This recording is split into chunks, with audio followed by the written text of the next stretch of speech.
I'm not an expert Go player, but I'm told by experts that some of the moves of the AlphaGo were viewed as incredibly creative by the experts. But maybe to your point, I think that we need to recognize that AI, for all its successes, which are justified, is so far away from capturing intelligence.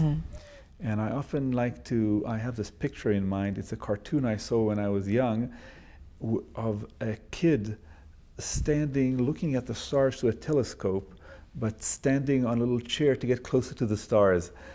And that's what AI is. The stars are intelligence. That little chair is current day AI and machine learning. I don't mean to say that it's not a huge achievement. It is, it's fantastic, but we're so far away from capturing intelligence. And part of what is needed from our community is to understand the limitations of what current technology is and reach out to a bigger bag of tools to take us beyond that. What is that limitation? Without getting too technical, today AI is dominated by machine learning and statistical methods. And at heart, those are very good at detecting patterns. So the prime example is image recognition. Right. And you get, computers could today recognize objects and faces better than humans. That's a great example of detecting patterns. But take a very common sense sentences, and I'll give you an example. Your kid comes from school and he says, "Mommy, Danny hit me at school, so I hit him back, but the teacher didn't see that he hit me, he just saw me hitting him, so she punished me. That's not fair." Every kid understands what this is. No computer can even begin to understand this, because you need to understand very basic notions, like time and actors and feelings and fairness. That will not come from machine learning alone. But when is that going to happen? I think soon. I think within 10 years we'll see a qualitative improvement once we as researchers, as scientists, as engineers begin to embrace additional methods beyond machine learning and statistics. And the interesting thing is some of the work that was done in the 1980s is very relevant, because that work tried to capture common sense notions, and now we have an opportunity to marry those insights with modern day technology, and that can be very powerful. Will that, in a way, in the future, change people's value system, how we evaluate a person? I think the main impact will be on how we think about ourselves. I used to have a class at Stanford, and I would start the class. In the first meeting, I would ask the students to vote on 6 questions. I would ask them to tell me whether, in their opinion, computers could think, understand, be creative, have feelings, have free will, and be conscious.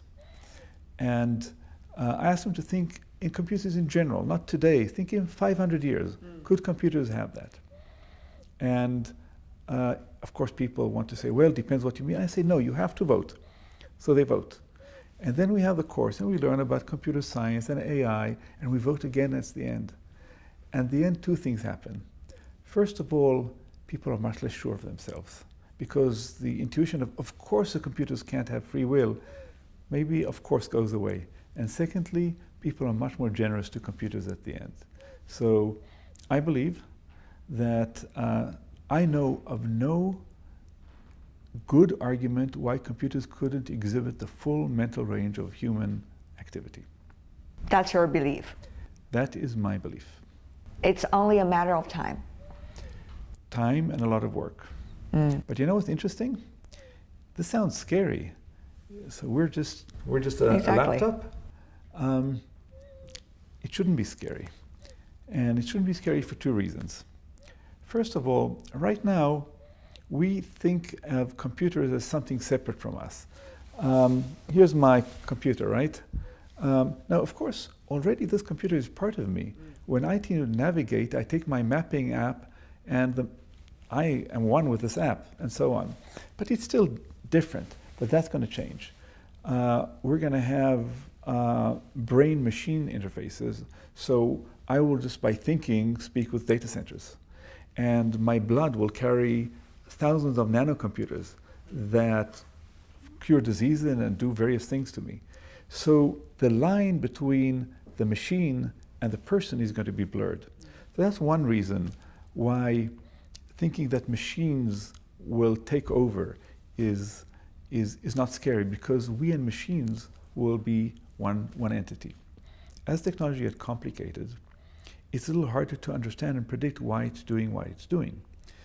And if the stakes are low, maybe that's okay. So you take your navigation system and it recommends this route. You don't know exactly why, but what could be? You'll spend a little more time, and over time you learn to trust it. Or maybe even you learn when it's making a mistake and you can override it. But stakes aren't that high. But if the machines now are going to make driving decisions, medical decisions, or even things that are less dramatic but loan application decisions, you want to somehow have some faith that the principle governing their decisions agree with your value system. Where does the faith come from? I have to say that right now it's something of a challenge, because many of the new techniques, everybody speaks about deep learning, which is very powerful, but one of its flaws is that it works in very mysterious ways. And I think one of the challenges is not only to develop more powerful technology, but more understandable and predictable technologies. And part of the people who worry about ethics and societal implications, that's part of their emphasis. But you know, if you look at other scientific fields, for example, cloning, there are limits that the scientists wouldn't go to. One of them is whether you could clone exactly a same person or apparently similar person. That is already to a certain extent within their technological power, and yet they didn't go to that field for further research. So here's the thing about AI as well. There is beautiful potential, but at the same time, should there be limits? I think because AI is powerful, we must proceed with care. I don't think there's a question of whether we will proceed. We will proceed. It's just you cannot stop progress. But taking, for example, in computer enhancement of ourselves, can we choose our mental future?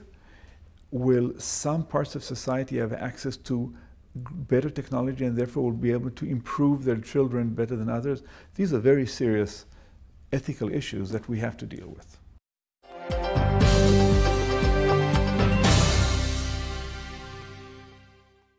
As a result of fear, as a result of worries, a lot of things could happen. And it's not necessarily going to be healthy development as a result for AI as well. For example, there has been a lot of discussions about levying heavy taxes on industries that has been using AI as a major way of producing or as a way of prospering. That is only one of those examples. If there is a huge gap growing as a result of application of AI or research of AI, there's likely to be response to another extreme from the society. Your thoughts? There are various things that can scare segments in society. Some of them are emotional, visceral feelings that not with economic consideration, just I'm afraid of this powerful machine, it's going to take over. Other are more rational, and I think the role of our educational system, our media, and our government is critical here. I think that media, and I know this is a lot to expect, but media should try to base its communication on a deep understanding, so to prepare people for the reality and alert them to issues that are real, but calm them about ungrounded fears. I think it would be terrible if government intervened and interfered with market forces to protect obsolete industries. I hope that doesn't happen. But it is important as we go through transitions, both on the social, economic, to help ease these transitions through re-education, repositioning companies that can't do it on their own to help with this transition. You call it interference. However, others call it exactly the process of easing us into the next stage. Well, it's all a matter of degree and nuance. Helpful guiding is a very good thing. Crude interference is negative. And so it's all a matter of the details. What about the other issue, the gap among countries, among continents, for example? We have already seen that the wealth gap ever widened as a result of information technologies over the past few decades. I'm not saying information technology caused these gaps, but rather the inability of the human society to create a system so that the knowledge and information can be shared has actually led to that gap. But do you see that the same thing with AI as well? I do, and I think it's a huge issue. It's, as you say, it's not only an AI issue, it's a technology issue in general. It's a huge issue, and it's not only among countries, it's within countries. That's right. The concentration of knowledge in the hands of few, it's not only that creates a wealth embarrassment and a concentration of wealth in a small number, it creates a social separation that's untenable. And I'm not a historian or political scientist, but we all see what's happening in the world, across the world, and I think it's incumbent on all of us to make sure that the educational process makes technology accessible to everybody. I'm actually involved in such a project in Israel. I think it's critical to society. Give me an example of the project you said. How does one get into the workforce today? The traditional method is you study, maybe in a good high school. Then, it depends on the country. In Israel, you go, and many people serve in the army service. Sometimes they work in technology there, mostly not. Then you study at university for 3 or 4 years, and now you go into the workforce. That is no longer the standard model, and it will be less and less the standard model. And for 2 reasons.